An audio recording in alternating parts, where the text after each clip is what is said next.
پھر حقوق العباد سے متعلق سوالات. قیامت کے دن لوگوں کے درمیان سب سے پہلے قتل کے مقدمات کا فیصلہ ہوگا.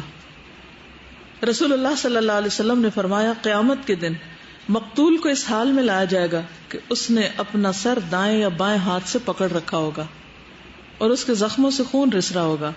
وہ کہتا ہوگا اے میرے رب اس سے پوچھ اس نے مجھے کیوں قتل کیا، یعنی قاتل نے کیوں قتل کیا. اسی طرح دیگر حقوق العباد کا سوال. رسول اللہ صلی اللہ علیہ وسلم نے فرمایا اللہ عز و جل قیامت کے دن فرمائے گا اے ابن آدم میں بیمار ہوا تو نے میری عیادت نہ کی. وہ کہے گا اے میرے رب میں تیری عیادت کیسے کرتا حالانکہ تو رب العالمین ہے. اللہ فرمائے گا کیا تو نہیں جانتا کہ میرا فلاں بندہ بیمار تھا اور تو نے اس کی عیادت نہ کی؟ کیا تو نہیں جانتا کہ اگر تو اس کی عیادت کرتا تو تو مجھے اس کے پاس پاتا؟ اے ابن آدم میں نے تجھ سے کھانا مانگا لیکن تو نے مجھے کھانا نہیں کھلایا. وہ کہے گا میرے رب میں تجھے کیسے کھانا کھلاتا حالانکہ تو رب العالمین ہے. تو اللہ تعالیٰ فرمائے گا کیا تو نہیں جانتا کہ میرے فلاں بندے نے تجھ سے کھانا مانگا تھا اور تو نے اس کو کھانا نہیں کھلایا؟ کیا تو نہیں جانتا کہ اگر تو اس کو کھانا کھلاتا تو مجھے اس کے پاس پاتا؟ اے ابن آدم میں نے تجھ سے پانی مانگا تو نے مجھے پانی نہیں پلایا. وہ کہے گا میرے رب میں تجھے کیسے پانی پلاتا حالانکہ تو رب العالمین ہے. اللہ تعالیٰ فرمائے گا میرے فلاں بندے نے تجھ سے پانی مانگا تھا لیکن تو نے اس کو نہیں پلایا. اگر تو اسے پانی پلاتا تو تو مجھے اس کے پاس پاتا. یہ عجیب سا نہیں لگتا کہ اللہ تعالیٰ کو پانی پلانا اور اللہ تعالیٰ کو کھانا کھلانا، اور یہ اتنی خوبصورت بات، حیرت ہوتی ہے نا. کبھی ہم نے سوچا کسی کو دیتے ہوئے کہ اللہ کو دے رہے ہیں؟ بلیو می اگر آپ کسی کو بھی کچھ چھوٹی سی بھی چیز دیتے ہوئے نا اس بندے کو جو سامنے ہے نا اسے بھول جائیں یہ کون ہے، ٹھیک ہے، اور آپ امیجن کریں بس میں اپنے رب کو دے رہی ہوں. دنیا میں بھی دینے کی خوشی آپ کی دوبر ہو جائے گی، اور یہ تو آپ توقع ہی نہیں رکھیں گے وہ مجھے کچھ دے. اچھا دے کے بھی ہمیں خوشی کیوں نہیں ہوتی؟ کیوں نہیں ہوتی دے کے بھی خوشی؟ کیونکہ جس وجہ سے دیتے ہیں وہ پوری نہیں ہوتی، وہ مقصد نہیں پورا ہوتا. اب آپ دیکھیں لوگوں کے پاس رشوت دینے کے لیے ہزاروں روپے ہیں، غریب کو کھلانے کے لیے ایک روٹی کا ٹکڑا نہیں. کیوں؟ اس لیے کہ رشوت دے کے کیا ملتا ہے اور غریب کو دے کے کیا ملتا ہے. لیکن رشوت دینا کس کو ناراض کرتا ہے اور غریب کو دینا کس کو خوش کرتا ہے، اور وہاں سے کیا ملتا ہے یہ پتہ نہیں نا ہم کو، یا پتہ ہے تو ہم یاد نہیں رکھتے. دیکھیں علم وہی ہے نا جو عمل کے وقت یاد آ جائے، باقی تو بس کتابوں میں لکھا رہتا ہے. تو آج گھر جا کر کسی نہ کسی کو پانی پلائیے یا جہاں بھی آپ ہیں، ٹھیک ہے، اور یہ سوچئے کہ یہ تو میں اپنے رب کو دے رہی ہوں، کیونکہ اس کے لیے دے رہے نا آپ. اصل ہم گھر میں ایک ڈسکشن کر رہے تھے تو ہم سوچ رہے تھے کہ غریب اور امیر جو طبقہ ہے اس کے درمیان نفرت ختم کیوں نہیں ہوتی، اور اس کی وجہ ہمیں یہ سمجھ آئی کہ گھر میں جو نوکر ہوتے ہیں نا ان کو آپ کی روٹین کا، آپ کی چیزوں کا، ایک ایک چیز کا ہم سے زیادہ پتا ہوتا ہے کہ ہمارے پاس کتنے کپڑے ہیں، ہم کون سے برانڈ کی چیزیں کھاتے ہیں، مطلب ان کو سب کچھ پتا ہوتا ہے. اور نفرت کیسے پیدا ہوتی ہے کہ ہمارے گھر سے بچے جب جاتے ہیں آئس کریم کھانے تو وہ 2500 روپے کی آئس کریم کھاتے ہیں، اور جو نوکر ہے اس کی پے ہی 2000 ہم نے رکھی ہوئی ہے، اور اگر وہ 100 روپیہ یا 200 روپیہ آ کے مانگ لے تو ہم اس کو کہتے ہیں کہ تم نے کیا کرنا ہے. تو وہ پھر سوچتا نہیں ہے کہ میں نے جو 200 روپیہ مانگ لیا اس کے لیے ان کو اتنا مسئلہ ہے، اور مطلب میرے سے یہ پیسے بچانے کی کوشش کر رہے ہیں. اور جب اپنی اسپینڈنگ پر آتے ہیں تو پھر کوئی لمٹ ہی نہیں. کیا وہ انسان نہیں ہے؟ ان کے اندر ہمارے جیسا دل نہیں ہے؟ ان کا امتحان ہو گیا نا محرومی کے ساتھ، اور ہمارا امتحان ہو گیا نعمتوں کے ملنے کے ساتھ. لیکن ہم فار گرانٹیڈ لیتے ہیں، ہم یہ سوچتے نہیں کہ حساب ہوگا ان کو پا کے کیا کیا. پھر ہر ذمہ دار سے اس کی ذمہ داری کے بارے میں پوچھا جائے گا. بحیثیت طالب علم کیا ذمہ داری ہے آپ کی؟ خود اپنی ذمہ داری ڈیفائن کر لیجئے، خود لکھیے اپنی ذمہ داریاں، خود لکھیے کہ آپ کس کو ذمہ داری سمجھتے ہیں. کیونکہ جب کوئی ہمیں ذمہ داری دے دیتا ہے تو ہم اس کو بعض اوقات ایکسپٹ ہی نہیں کرتے اور اس کو ذمہ داری سمجھتے ہی نہیں. تو سمپل سوال ہے کہ میری ذمہ داریاں کیا ہیں. نبی صلی اللہ علیہ وسلم نے فرمایا جس شخص کو رعیت کا خواہ وہ کم ہو یا زیادہ، اس دن 10 کی بات ہوئی تھی نا، ذمہ دار بناتا ہے، اس سے رعایا کے متعلق قیامت کے دن باز پرس بھی کرے گا. اچھا دنیا میں اگر کوئی بھی نہیں ہمیں پوچھتا، مثلا جس کے تحت ہم کام کر رہے ہیں اس نے ہمیں کبھی نہیں پوچھا کہ تم نے کام کیا یا نہیں، وقت پہ آئے یا نہیں، ذمہ داری پوری کی، تو ہم میں سے کتنے لوگ اتنے امانت دار ہیں کہ خود ہی ان چیزوں کو پورا کریں، چاہے کوئی پوچھے یا نہ پوچھے. اور اگر کسی کے ڈر سے ہم نے کام کرنا ہے تو پھر وہ تو کیا کام ہوا. یہ اس دن کام کرنا ہے جب کسی نے دیکھنا ہے تو اس کا تو کوئی مزہ نہ ہوا. اس نے اپنی رعایا کے بارے میں اللہ کے احکامات کو قائم کیا یا ضائع کیا.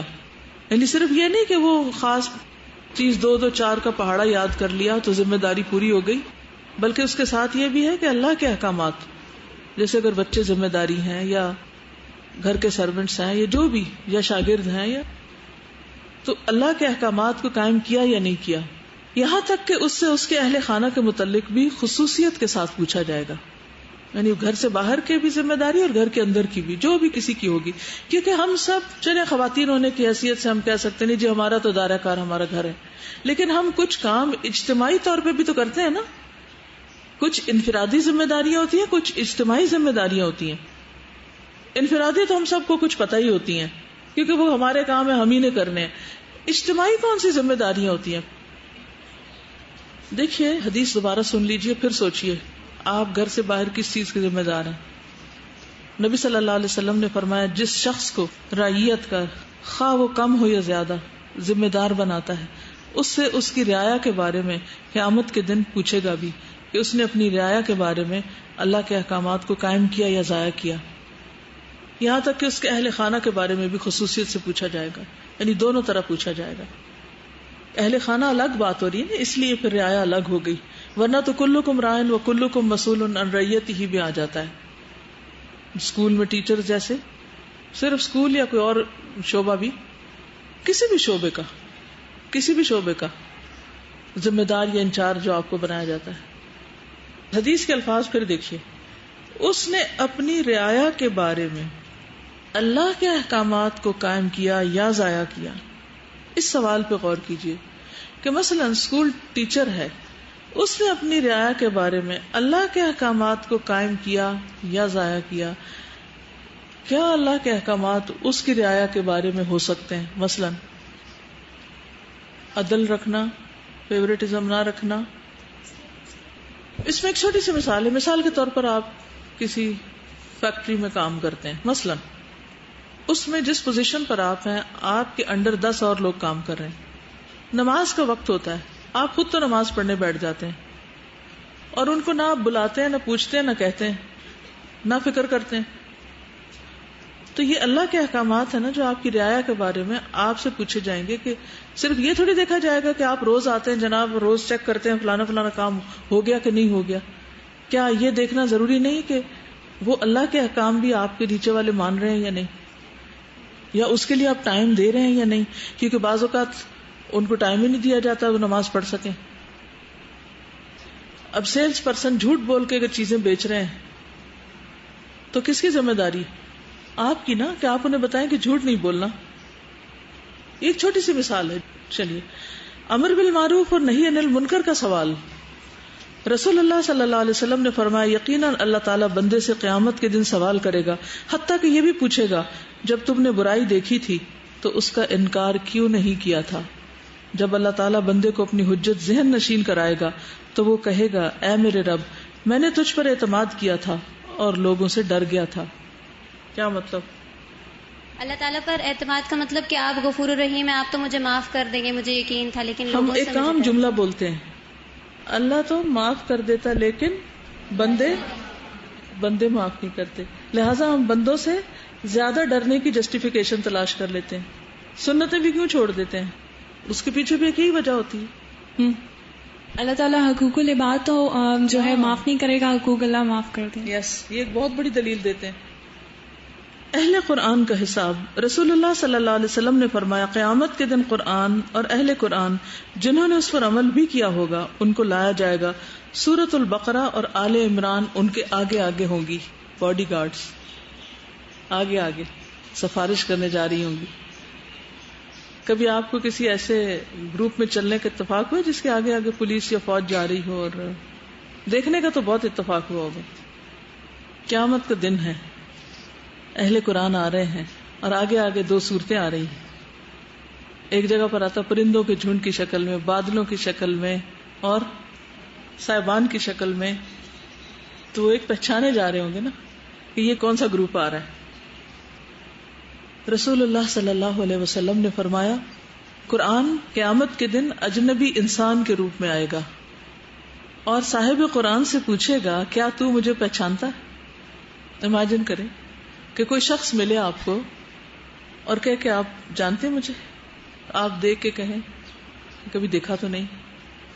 تو قرآن مجید کہے گا میں وہی تو ہوں جو تجھے راتوں کو بیدار اور دوپہروں کو پیاسا رکھتا تھا، اور یقیناً ہر تاجر اپنی تجارت کے پیچھے ہوتا تھا، اور میں آج ہر تاجر کو چھوڑ کر تیرے لیے ہوں. پھر اسے دائیں ہاتھ میں بادشاہت اور بائیں ہاتھ میں ہمیشگی دے دی جائے گی. اس کے سر پر وقار کا تاج رکھا جائے گا اور اس کے والدین کو 2 عمدہ پوشاکیں پہنائی جائیں گی. وہ اس قدر بیش بہا ہوں گی کہ دنیا و ما فیہا ان کا مقابلہ نہیں کر سکتی. وہ کہیں گے ہمارے رب یہ پوشاکیں کہاں سے ہیں؟ جواباً کہا جائے گا اپنے بیٹے کو قرآن مجید سکھانے کی وجہ سے. صاحب قرآن کو روز قیامت کہا جائے گا پڑھتا جا اور جنت کے درجے چڑھتا جا، اور اس طرح ٹھہر ٹھہر کر پڑھ جس طرح دنیا میں تو ٹھہر ٹھہر کے پڑھتا تھا، پس تیرا مقام وہ ہوگا جہاں تیری آخری آیت ختم ہوگی. مومن کے گناہ کیسے پیش ہوں گے، یہ بھی بڑا انٹرسٹنگ ہے. نبی صلی اللہ علیہ وسلم نے فرمایا ایک آدمی کو قیامت کے دن لایا جائے گا اور کہا جائے گا اس پر اس کے صغیرہ گناہ پیش کر دو.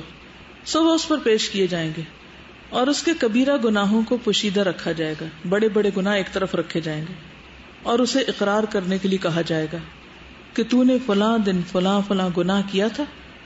وہ کہے گا ہاں، انکار نہیں کرے گا، لیکن اپنے کبیرہ گناہوں کی پیشی سے ڈر رہا ہوگا کہ وہ گناہ کدھر ہیں. اتنے میں کہا جائے گا اس کے ہر گناہ کے عوض اس کو نیکی عطا کر دو، یعنی اس نے توبہ کی ہوگی اس وجہ سے. نبی صلی اللہ علیہ وسلم نے فرمایا یہ دیکھ کر وہ بندہ کہے گا میرے کچھ اور گناہ بھی تھے وہ مجھے یہاں نظر نہیں آ رہے، کیونکہ وہ کیا چاہے گا کہ اس کے عوض بھی اس کو. تو غلطیاں تو سب سے ہوتی ہیں، ہم سب سے، اور ہمیں ڈرنا بھی چاہیے، لیکن کثرت سے توبہ کرنی چاہیے. یہ توبہ ہمارے اندر عاجزی پیدا کرتی ہے اور کبھی بھی ہمیں پراؤڈ نہیں ہونے دیتی پھر کہ ہم بڑے نیک ہو گئے. ٹھیک ہے نا؟ دیکھیں جب غلطی کرتے ہیں نا ہم، تو ہماری ایک گٹ فیلنگ ہوتی ہے نا، ایک فوراً ہمیں ایک انکمفرٹیبل سی فیلنگ ہو جاتی ہے. کوئی بات منہ سے نکل جائے، کوئی چیز، کوئی ایکشن ٹھیک نہ ہو، ہوتا یا نہیں؟ پھر اس وقت کیا کرنا چاہیے؟ اس کی تعویلیں ڈھونڈیں، ڈیفینسو ہو جائیں. میجورٹی کیا کرتی ہے جب اس کو بتایا جائے یہ غلط ہے ایسے نہ کرو، فوراً کیا کریں گے آگے سے؟ ہم سب اپنے آپ کو یہاں رکھ کے دیکھیں کہ جب ہمیں ہماری کوئی غلطی بتائی جاتی ہے تو ہم کیا کرتے ہیں. لکھیے اپنے پاس، اپنا اپنا پھر جائزہ لیں. موسٹلی ہم کیا کرتے ہیں؟ ڈیفینسو، اوفینسو اور اگریسو، اور پھر بلیم کرنے لگتے ہیں کہ آپ بھی تو یہی کرتے ہیں. مثلاً اگر میں کسی کے لباس میں سوراخ دیکھوں، وہ جو آج کل ایک کپڑے ہوتے ہیں نا سوراخوں والے، نام ان کا بہت خوبصورت ہے لیکن وہ سوراخوں والے کپڑے، تو سوراخوں سے بندہ ننگا ہوتا ہے. تو اگر کسی کو کہا جائے کہ سوراخوں والے کپڑے میں نماز نہیں ہوتی تو وہ کیا کہے گا؟ ذرا کہہ کے دیکھیں آج کسی کو، تو کل مجھے بتائیں کہ کیا ہوا. کیا یہی رویہ ہوتا ہے توبہ کرنے کا غلطی سے؟ توبہ کی پہلی شرط ہے کہ آپ اعتراف کریں، اور ہم اعتراف ہی نہیں کرتے کہ ہم غلط کر رہے ہیں. لڑکیوں میں پہننے کے باوجود جب نماز کا وقت آتا ہے تو کیا ہمارے پاس نماز کا الگ ڈریس ہے پھر کہ اس کے اوپر فلی پورے کا پورا پہنے ہم؟ نہیں ہوتا نا، گھر سے باہر کہاں ہوتا ہے، پھر اسی میں نماز بھی پڑھ رہے ہوتے ہیں. پھر وہ نماز کہاں سے نور اور برہان اور وہ سب بنے گی جب ابھی نماز کے نقص کی بات ہوئی تھی کہ شرائط ہی پوری نہیں ہوئی تو باقی کیا ہوگا؟ یا تو ہمیں پتا نہیں ہوتا، یا ہم نے کوئی ایسی تعویل کی ہوتی ہے جس سے ہم بہت سیٹسفائیڈ ہوتے ہیں، اس لیے ہم عمل نہیں بدلتے. میں نے 2-3 دفعہ، مجھ سے نہیں رہا جاتا، میں جب کسی کے قریب بیٹھتی ہوں تو میں بتا دیتی ہوں کہ یہ کپڑے ٹھیک نہیں ہیں یا کچھ، تو وہ کہتے ہیں آج کل بازار میں ملتے ہی نہیں، تو آپ تھوڑے سے ڈفرینٹ پہن لیں، پھر نہ لون پہنے، آپ وہ پہن لیں کہ جو وہ بھی تو ملتے ہی ہیں نا، تھوڑا سا ڈھونڈے تو مل جائیں گے. کیا ہم یہ کہہ کے چھوٹ سکتے ہیں کہ بازار والے یہ بناتے ہی نہیں؟ وہ کیوں نہیں بنا رہے؟ مثلا اس وقت آپ فار ایگزامپل اگر 500 یا 600 لوگ اس وقت اگر آپ ہیں تو آپ میں سے ہر ایک کے پاس 2 تو لون کے سوٹ ضرور ہوں گے. اگر آپ صرف 600 لوگ بھی یہ کہتے ہیں جا کے دکاندار سے کہ یہ باریک کپڑا مجھے نہیں لینا، مجھے موٹا کپڑا دکھاؤ. آپ میں سے ہر ایک یہی سوال کرے، مجھے باریک نہیں لینا، مجھے موٹا کپڑا دکھاؤ. اور وہ دن میں 10 دفعہ یہ بات سنے. کیا وہ مینوفیکچرر کو فیڈ بیک نہیں دے گا کہ بھئی لیڈیز کا ٹرینڈ بدل گیا ہے، وہ کچھ اور مانگتی ہیں، وہ بنایا جائے. اور آپ کی وجہ سے ان سائلنٹ گلٹی کانشیس لوگوں کا بھی بھلا ہو جائے گا، جو بول نہیں سکتے ان کا بھی بھلا ہو جائے گا. ہر چیز اویلیبل ہے. یہی تو میں کہتی ہوں، مجھے واقعی نہیں سمجھ آتی کہ کون سی تعویل ہم نے کر رکھی ہے، یا ہمیں واقعی نہیں پتا کہ یہ غلط ہے. دو میں سے ایک چیز تو ہے نا کوئی. یا ہم دھوکے میں ہیں، دھوکہ دیا ہوا اپنے آپ کو، غلط کام کر کے بھی دھوکہ دیا ہوا، اور یا پھر ہمیں پتہ ہی نہیں. تو کرنے کا کام کیا ہے؟ ہم اگر چاہتے ہیں کہ ہمارے گناہوں کے بدلے نیکی ملے، کیونکہ قرآن مجید سے ہمیں پتہ چلتا ہے نا، سورۃ فرقان کی آیت ہے فَأُولَٰئِكَ يُبَدِّلُ اللَّهُ سَيِّئَاتِهِمْ حسنات. ایسے لوگوں کی خطاؤں کو اللہ تعالیٰ حسنات میں بدل دیں گے. تو یہ کون ہوں گے؟ جو سچے دل سے توبہ کریں گے. اور توبہ کرنے کی شرط کیا ہے؟ اعتراف کر لیں کہ اللہ میں نے غلطی کی ہے، یہ میری غلطی ہے. اور پھر اصلاح کر لیں کہ اب نہیں کروں گی، یہ مجھے اب نہیں کرنا. پھر پھسلیں تو پھر کیا کریں؟ اٹھ جائیں کہ بیٹھے رہیں؟ پھسلیں گے. پھر بہت سارے پریشرز ہیں اندر باہر، پھر پھسلیں گے. پھر پھسلیں، پھر کیا کریں؟ پھر اٹھ جائیں. پھر پھسلیں، پھر اٹھ جائیں. تو انشاءاللہ ایک دن اللہ تعالیٰ استقامت بھی دے دے گا. لوگ کہتے ہیں نا دعا کریں استقامت آئے، تو میں سوچتی ہوں استقامت کیسے آتی ہے؟ ٹھیک ہے دعا ضرور فائدہ مند ہے، ہر چیز میں فائدہ مند ہے دعا، اس میں کوئی شک نہیں. لیکن اگر اس کا پروسیس دیکھا جائے نا استقامت کا، تو اس میں کبھی کبھی تو وہ ڈائریکٹ دل میں چیز اتر جاتی تو بندہ پکا عہد کر لیتا ہے. کبھی کبھی اس میں جیسے بچہ ایک چلنا سیکھتا ہے نا، کتنی دفعہ گرتا ہے پھر چلتا ہے، پھر آ جاتا ہے نا جماؤ. ایسے ہی ہمارے ساتھ بھی ہوتا ہے، ہم گرتے ہیں، پھر اٹھتے ہیں، پھر سنبھلتے ہیں، پھر گر جاتے، پھر آخر کار الحمدللہ کچھ چیزوں پہ جماؤ آ جاتا ہے، لیکن کچھ ابھی بھی امپروومنٹ کے لائق ہوتی ہیں. پھر کچھ دن کے بعد ان میں آ جاتا ہے، پھر اگلا سٹیپ، پھر اگلا، پھر کہیں پیچھے سے کچھ گڑبڑ ہو جاتی ہے، پھر دوبارہ. یہی جہاد ہے ساری زندگی اپنے نفس کے ساتھ، مسلسل کوشش، اصلاح کی کوشش. یعنی اس وقت کتنا بڑا ریلیف ہوگا جب اللہ تعالیٰ بندہ مومن کا حساب لے کے پھر اس کو اس کے بدلے نیکی دے دے گا.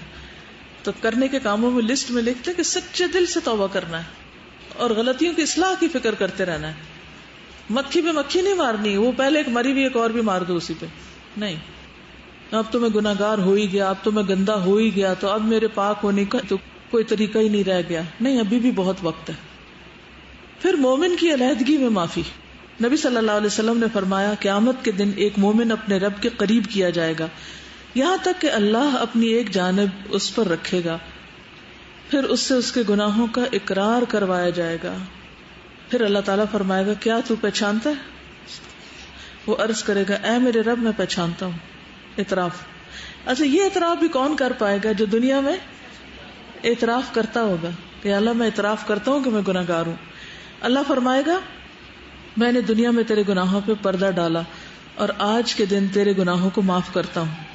پھر اسے اس کی نیکیوں کا اعمال نامہ دے دیا جائے گا اور گناہ اس کے چھوڑ دیے جائیں گے، گرا دیے جائیں گے، کیونکہ اس کی کتاب اس کو ملنی ہے نا جو آگے اس کے ساتھ تولی جائے گی. آگے میزان بھی آ رہا ہے، ابھی تو صرف اعمال نامے پرکھے جا رہے ہیں کیا کچھ کر کے لائے ہو. پھر کفار اور منافقین کی اعلانیہ تذلیل کی جائے گی. لوگوں کے سامنے بلایا جائے گا اور کہا جائے گا ہؤلاء الذین کذبوا علی اللہ، یہ ہیں وہ لوگ جنہوں نے اللہ پہ جھوٹ باندھا. پھر کافر سے سوال کیا جائے گا کہ اگر تیرے لیے زمین بھر سونا ہو تو کیا عذاب سے بچنے کے لیے فدیے میں دو گے؟ وہ کہے گا ہاں. تو اللہ تعالیٰ فرمائے گا تو اس سے آسان چیز کا مطالبہ کیا گیا تھا. پھر یہ کہ منہ پہ مہر لگ جائے گی. قیامت کے دن جب لوگ پیش ہوں گے تو فرمایا تمہارے منہ پہ مہر لگا دی جائے گی. سب سے پہلے جو چیز بولے گی وہ ران اور ہتھیلی ہوگی، یہ پہلے بولیں گے. پھر منافق سے سوال جواب اور اللہ تعالیٰ کی ناراضگی. اللہ تعالیٰ اپنے بندوں سے جب ملاقات کرے گا تو فرمائے گا، صحیح مسلم کی روایت ہے، اے فلاں کیا میں نے تجھے عزت نہ دی، تجھے سردار نہ بنایا، تجھے بیوی عطا نہ کی، تیرے لیے گھوڑے اونٹ مسخر نہ کیے، کیا میں نے تجھے اپنی قوم کا سربراہ اور سردار نہ بنایا اور تو ان سے چوتھائی لیتا تھا؟ وہ عرض کرے گا ہاں اے میرے رب. اللہ تعالیٰ فرمائے گا کیا تو گمان کرتا تھا کہ تو مجھ سے ملاقات کرے گا؟ وہ عرض کرے گا نہیں، یہ میں نہیں سوچتا تھا کہ میں تجھ سے ملاقات کروں گا. جتنا بھی آج ہم پڑھے ہیں، پچھلے بھی ہم نے پڑھے ہیں حشر کے دن کا اور اللہ سے ملاقات کی بات، تو اس پر یہ بات اپنے اندر پکی کر لیجئے کہ ملاقات تو ہونی ہونی، چاہے اللہ تعالیٰ مسکرا کے آگے گزار دے، چاہے ایک نگاہ ڈال کے، چاہے پوچھ کے، چاہے بغیر پوچھے، لیکن فیس تو کرنا ہی پڑے گا. یہ یقینی بات ہے. وَلِقَاؤُكَ حَقٌّ. اچھا میں چاہ رہی تھی یہ دعا یاد کرا دیں پلیز. والجنت حق والنار حق والنبیون حق، سارے ایمان کی باتیں یہ حق ہیں. اور یہ جب بار بار ہم پڑھیں گے نا تو ہمیں پھر یقین بھی آنے لگے گا کہ لقاؤ کا حق. ہم کب سمجھتے ہیں کہ اللہ کی ملاقات حق ہے؟ ہم کہتے ہیں پتہ نہیں شاید ادھر سے کہیں چھپ کے پرے پرے نکل جائیں گے. سامنا کرنا جو ہے، انسانوں کا سامنا نہیں کر پاتے ہم. جو لوگ غلط کام کرتے ہیں نا وہ کبھی بھی کسی ایسے بندے کے سامنے نہیں جائیں گے جو انہیں پوچھے کہ یہ کیوں کیا، وہ چپ جائیں گے. تو کیا اللہ سے بھی کچھ چھپ سکتا ہے؟ یومئذ تعرضون لا تخفى منکم خافیہ. پھر اللہ تعالیٰ فرمائے گا میں تجھے بھلا دیتا ہوں جس طرح تو نے مجھے بھلایا. پھر اللہ تعالیٰ دوسرے سے ملاقات کرے گا، فرمائے گا اے فلاں اے فلاں، کیا میں نے تجھے عزت نہ دی، تجھے سردار نہ بنایا؟ اور یہ ساری باتیں جو پہلے سے کی. وہ عرض کرے گا جی ہاں اے میرے رب. اللہ فرمائے گا کیا تو گمان کرتا تھا کہ تو مجھ سے ملاقات کرے گا؟ وہ عرض کرے گا نہیں. پھر اللہ تعالیٰ فرمائے گا میں تجھے بلاتا ہوں جس طرح تو نے مجھے بلایا تھا. پھر اللہ تعالیٰ تیسرے سے ملاقات کرے گا اور اللہ اسے بھی اسی طرح فرمائے گا. وہ عرض کرے گا اے میرے پروردگار، میں تجھ پر، تیری کتابوں پر، تیرے رسولوں پر ایمان لایا، میں نے نماز پڑھی، روزہ رکھا، صدقہ خیرات کی، اور اس سے جس قدر ہو سکے گی اپنی نیکی کی تعریف کرے گا. سیلف پریز شروع کر دے گا، میں یہ کرتا ہوں، میں یہ کرتا ہوں، میں یہ کرتا ہوں. پھر اللہ تعالیٰ فرمائے گا تجھے ابھی اپنی نیکیوں کا پتہ چل جائے گا. پھر اس سے کہا جائے گا ابھی ہم تیرے خلاف گواہ بھیجتے ہیں. وہ اپنے دل میں غور کرے گا کون ہے جو میرے خلاف گواہی دے، تو اس کے منہ پہ مہر لگا دی جائے گی اور اس کی ران، گوشت، ہڈیوں سے کہا جائے گا بولو. پھر اس کی رگ اور اس کا گوشت اور اس کی ہڈیاں اس کے اعمال کی گواہی دیتے ہوئے بولیں گے. اور یہ سب اس وجہ سے ہوگا کہ کسی نفس کی طرف سے کوئی عذر قائم نہ ہو سکے گا. یہ منافق آدمی ہوگا، اس پر اللہ اپنی ناراضگی کا اظہار فرمائے گا. حالانکہ یہ کیا کچھ کرتا ہوگا، نماز، روزہ، صدقہ خیرات اور بھی نیکیاں، جس کا اس کو بڑا زوم ہوگا. یہ ہے اصل ڈرنے کی بات. ہمیں جس بات سے بہت ڈرنا چاہیے نا وہ یہ کہ ہم کسی دھوکے میں نہ رہ رہے ہوں، کسی خوش فہمی میں مبتلا نہ ہوں کہ ہم نیک ہیں. جو نیکی ہو جائے تو شکر ادا کرے، اللہ تیرا شکر ہے تو نے توفیق دی اور تیری توفیق سے مجھ سے کچھ ہو گیا، اللہ تو قبول کر لے. اور اگر نہ ہو تو اس پر انسان رنجیدہ ہو، کمپنسیٹ کرنے کی کوشش کرے. اس میں ایک چیز بہت اہم لگ رہی ہے کہ بظاہر وہ یہ سمجھے گا نا کہ میرے تو خلاف تو کوئی بھی نہیں ہے، جو یعنی سب کو یہی پتا ہے کہ میں بہت نیک ہوں اور میں بہت اچھا ہوں، اور اس کے ذہن میں بھی کوئی ایسا شخص نہیں آ رہا ہوگا کہ جو یہ جانتا ہو کہ اس نے کوئی غلط حرکت کی ہے کبھی، یعنی اس نے چھپ چھپ کے بھی کی ہوگی. تو لیکن اس کو یہ پتہ ہی نہیں ہوگا کہ اس کے اپنا جو جسم ہے اس کو تو سب پتا ہے، اس کو جب بلوایا جائے گا. یہ کتنی ڈرنے کی بات ہے نا کہ اپنا جسم ہی بے وفا ہو جائے. آج تو یہ ہمارے تابع نا، ہم ہاتھ کو کہتے ہیں یہاں ہو جاؤ، یہاں ہو جاؤ، ادھر ہو جاؤ، ادھر ہو جاؤ، سب کر رہے ہیں، ہماری مرضی پہ نہیں ہوں گے کل. بعض اوقات لوگ اس طرح کی باتوں کو ایک اپنے لیے بہانہ بھی بنا لیتے ہیں کہ نیکیاں جو کرنے والے لوگ ہیں وہ تو اپنے پتہ نہیں زوم میں مبتلا ہوں گے اور ان کا تو پھر حساب ایسا ہو جائے گا.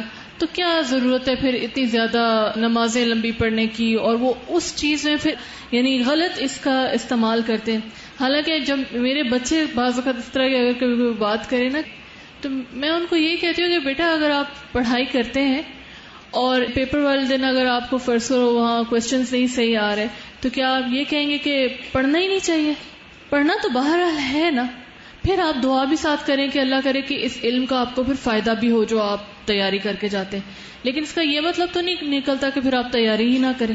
تو ہمیں بہرحال نیکیوں کے لیے اسی طرح حریص تو رہنا ہی ہے اور اس کے لیے پوری جد و جہد کرنی ہے ساتھ، لیکن یہ دعا بھی اللہ سے مانگے کہ اللہ ان نیکیوں کا زوم نہ آئے ہمارے دل میں اور ہم اللہ کے آگے عاجز بندے ہی بن کے رہیں اور تکبر میں نہ مبتلا ہوں. اور ایک اور چیز یہ کہ جب ہم کسی کی چھوٹی سی غلطی دیکھ لیتے ہیں تو اس کے بارے میں ایک بدگمانی اپنے دل میں قائم کر کے اس کو پھر معیار بنا لیتے ہیں، فلاں تو ایسا ہے اور ہم تو ویسے نہیں ہیں، اور اس سے بھی خود کو جھوٹی تسلیاں دیتے رہتے ہیں۔ اگر ہم اپنا یہ فیکٹ اپنے ذہن میں رکھ لیں اور دل میں بسا لیں کہ جنت ہمیں ہماری نیکیوں کے بدلے نہیں ملنی، جنت تو ہمیں اللہ تعالیٰ نے اپنی رحمت کے بدلے دینی ہے، تو پھر مجھے پرسنلی اس چیز نے بہت فائدہ دیا تھا۔ جب میں نے تفسیر میں یہ بات پڑھی تھی تو ایک دم مجھے شوق لگا تھا جب مجھے پتہ لگا کہ ہماری نیکیاں چاہے وہ کتنی بھی ہوں کوئی فائدے کی نہیں ہے اگر اللہ تعالیٰ اپنی رحمت نہ کرے، تو پھر وہ زوم تو آٹومیٹیکلی ختم ہو جاتا ہے۔ پھر آپ کتنا بھی کرو آپ اسی بات پہ ڈرتے رہتے ہو کہ یہ تو پتہ نہیں اللہ تعالیٰ رحم کرتے ہیں کہ نہیں کرتے۔ یعنی کام ایسا کریں کہ اللہ کی رحمت ہماری طرف متوجہ ہو جائے۔ تازہ ہم لوگ جو لوگ آلریڈی ریلیجن میں ہوتے ہیں نا ان کو دیکھتے رہتے ہیں، جی اس بات کو کوئی سوچتا ہی نہیں ہے۔ بہت دفعہ یہ بات میں نے ویسے بھی پوائنٹ ریز کیا کہ ہم امپرفیکٹ لوگ ہیں، ہم پرفیکشن میں ہے ہی نہیں۔ ریلیجن پرفیکٹ ہے، وہ ہر بندہ اپنی استطاعت کے مطابق اور اپنے کیلیبر کے مطابق ہی لے گا نا۔ اگر وہ کچھ امپرفیکشنز دکھا رہا ہے تو آپ اس کو ریلیجن سے اٹیچ مت کریں۔ لیکن یہ اتنا کامن ہے کہ ریلیجس لوگوں کو اس کا وہ بنا دیتے ہیں کہ دے آر ریپرزینٹیوز آف دین، تو وہ جو کریں تو اس کو پھر اسلام کی برائی کے طور پہ کہا جاتا ہے۔ بہت سے لوگ ایسے میں نے دیکھے ہیں کہ جو جب ریلیجس نہیں تھے تب بھی کوئی اس طرح کی عادات تھیں جس سے لوگ اریٹیٹ ہوتے تھے، تو جب وہ ریلیجس ہو گئے تو بھی تھوڑی بہت رہی ان میں، تو پھر وہ دین کے ساتھ اس کا نام لگ گیا، حالانکہ وہ تو پہلے ہی ویسے تھے۔ بالکل۔ تو پرسنالٹیز کا جو امپرفیکشن ہے اس کو ریلیجن کے ساتھ اٹیچ کر کے نہیں دیکھنا چاہیے۔ یا یہ تو ہم اس سے ہی نہیں جواز نکال سکتے کہ پھر یہ پڑھنا پڑھانا ہی چھوڑ دینا چاہیے، شاید کسی دن ٹھیک ہو ہی جائیں، کوشش میں تو لگے رہے نا۔ ہم یہ بھی تو پلس پوائنٹ دیکھیں کہ وہ اسٹرگل تو کر رہے ہیں، ہم یہ کیوں دیکھتے ہیں کہ وہ بہتر ہیں جو اسٹرگل ہی نہیں کر رہے۔ پھر ریاکاروں کا انجام، نبی صلی اللہ علیہ وسلم نے فرمایا مجھے تمہارے حق میں سب سے زیادہ شرک اصغر کا ڈر ہے۔ عرض کیا گیا شرک اصغر کیا ہوتا ہے؟ فرمایا ریاکاری۔ قیامت کے دن اللہ تعالیٰ جب لوگوں کو بدلہ دیں گے تو ریاکاروں سے کہیں گے ان ہستیوں کی طرف چلے جاؤ جن کے سامنے دنیا میں ریاکاری کرتے تھے اور دیکھو ان کے پاس تمہارے لیے کیا بدلہ ہے۔ یہ اس وقت ہوگا جب ہم کوئی بھی کام انسانوں کو خوش کرنے کے لیے کرتے ہیں کہ فلاں استاد خوش ہو جائے، فلاں بزرگ خوش ہو جائے، امی ابا خوش ہو جائیں، نہیں۔ اصل اگر ہم ٹارگٹ رکھیں گے کہ اللہ تعالیٰ خوش ہو گئے تو بلیو می اللہ تعالیٰ بندوں کے دل میں خود ہی محبت ڈال دیں گے، وہ ان کو بھی آپ سے خوش کر دیں گے۔ لیکن اگر آپ بندوں کو خوش کرنے میں لگے رہے، نہ بندے خوش ہوں گے اور نہ اللہ تعالیٰ، کہیں کبھی نہ رہیں گے انسان۔ پھر ایک اور حدیث ہے جو شخص 10 یا اس سے زیادہ لوگوں کے معاملات کا ذمہ دار بنتا ہے وہ قیامت کے دن اللہ کی بارگاہ میں اس حال میں پیش ہوگا کہ اس کے ہاتھ اس کی گردن سے بندھے ہوں گے جنہیں اس کی نیکی ہی کھول سکے گی، ورنہ اسے اس کے گناہ ہلاک کر دیں گے۔ حکومت کا آغاز ملامت سے ہوتا ہے، درمیان ندامت ہے اور اختتام قیامت کے دن رسوائی ہے۔ یعنی عام طور پر لوگوں کو اس کا بہت شوق ہوتا ہے نا کہ کوئی عہدہ مل جائے، شاید اس سے کوئی عزت ہوتی، حالانکہ آپ نے دیکھا ہوگا کہ اس سے ہر طرف سے ملامت شروع ہو جاتی۔ پہلے آپ زیادہ امن چین میں بیٹھے ہوتے ہیں، پھر آپس کے ظلموں کا حساب کتاب۔ رسول اللہ صلی اللہ علیہ وسلم نے فرمایا جس نے اپنے بھائی پہ ظلم کیا ہو اسے چاہیے کہ دنیا میں ہی معاف کرا لے، آخرت میں روپے پیسے نہ ہوں گے اس سے پہلے کہ اس کے بھائی کے لیے اس کی نیکیوں میں حق دلا دیا جائے۔ اگر اس کے پاس نیکیاں نہ ہوں گی تو اس مظلوم بھائی کی برائیاں اس پر ڈال دی جائیں گی۔ نبی صلی اللہ علیہ وسلم نے فرمایا قیامت کے دن تم لوگوں سے حقداروں کے حقوق ادا کروائے جائیں گے، یہاں تک کہ بغیر سینگ والی بکری کا بدلہ سینگ والی بکری سے لیا جائے گا، 1 درہم کا بھی حساب ہوگا۔ رسول اللہ صلی اللہ علیہ وسلم نے فرمایا جس کی موت ایسی حالت میں آئے کہ اس کے ذمہ 1 اشرفی یا 1 درہم بھی ہو تو اس کی ادائیگی اس کی نیکیوں سے کی جائے گی، کیونکہ وہاں اشرفی یا درہم نہ ہوں گے۔ لہٰذا جس کسی کا کوئی قرضہ لے رکھا ہو، کسی سے کوئی چیز ادھاری لے رکھی ہو، سب واپس لوٹائیں، کیونکہ ہم بعض اوقات کہتے ہیں اچھا یہ تو معمولی سی چیز ہے، 4 روپے کا پین ہے، اس کا کیا فرق پڑتا ہے؟ نہیں، 1 روپے کی بھی کوئی چیز ہے تو بھی آپ واپس لوٹائیں۔ لوگوں کی چیزیں اپنے پاس مت رہنے دیں۔ اور پھر چوری تو بہت دور کی بات ہوتی ہے کہ انسان کسی کا مال اس کی مرضی کے بغیر جا غصب کرے۔ اب کیا ہمارے پاس اتنی نیکیاں ہیں کہ ہم کسی کی دنیا کو نقصان دے کے اپنی آخرت میں سب کچھ کسی اور کو دے دیں؟ کیونکہ جب کسی کی نیکیاں بھی ختم ہو جائیں گی تو مظلوم کی برائیاں اس کے کھاتے میں ڈال دی جائیں گی۔ پھر جرم اور سزا کا موازنہ اور حساب۔ ایک صحابی آپ کے سامنے بیٹھے اور کہنے لگے اللہ کے رسول صلی اللہ علیہ وسلم میرے کچھ غلام ہیں، وہ مجھ سے جھوٹ بولتے ہیں، خیانت بھی کرتے ہیں، میرا کہنا بھی نہیں مانتے، پھر میں انہیں مارتا ہوں اور برا بھلا کہتا ہوں، میرا ان کے ساتھ کیا معاملہ ہوگا؟ فرمایا ان کی خیانت، جھوٹ اور نافرمانی، اور تمہاری سزا کا حساب لگایا جائے گا. اگر تمہاری سزا ان کے جرائم سے کم ہوئی تو وہ تمہارے حق میں بہتر ہوگی، اور اگر تمہاری سزا ان کے گناہوں کے برابر نکلی تو معاملہ برابر ہوگا، تمہارے حق میں ہوگا اور نہ تمہارے خلاف. اگر سزا ان کے گناہوں سے زیادہ ہو گئی تو کیا ہوگا؟ تو اس اضافے کا تم سے بدلہ لیا جائے گا. اس پر وہ آدمی نبی صلی اللہ علیہ وسلم کے سامنے زار و قطار رونے لگا، چلانے لگا. نبی صلی اللہ علیہ وسلم نے فرمایا اسے کیا ہوا؟ کیا یہ قرآن کریم میں یہ آیت نہیں پڑھتا کہ قیامت کے دن ہم انصاف کے ترازو قائم کریں گے، لہذا کسی پر ظلم نہ ہوگا، اور وہ رائی کے دانے برابر بھی ہوا تو ہم اس سے لے آئیں گے اور ہم حساب لگانے کے لیے کافی ہیں. وہ لوگ تو پڑھ کے رونے لگتے تھے، اور ہمارا کیا حال ہے؟ بس ایک بات سنی اور گزر گئی. اصل میں یہ یقین نہیں ہے نا کہ حساب برحق ہے. عمار بن یاسر کہتے ہیں اگر کوئی شخص اپنے غلاموں پر ظلم کرتے ہوئے مار پیٹ کرے گا تو قیامت کے دن اس کی وجہ سے اسے بیڑیاں پہنائی جائیں گی، آقا کو، مالک کو. سبحانک اللہم و بحمدک نشہد ان لا الہ الا انت نستغفرک و نتوب الیک. السلام علیکم و رحمۃ اللہ وبرکاتہ. السلام علیکم و رحمۃ اللہ وبرکاتہ. السلام علیکم و رحمۃ اللہ وبرکاتہ. السلام علیکم و رحمۃ اللہ وبرکاتہ.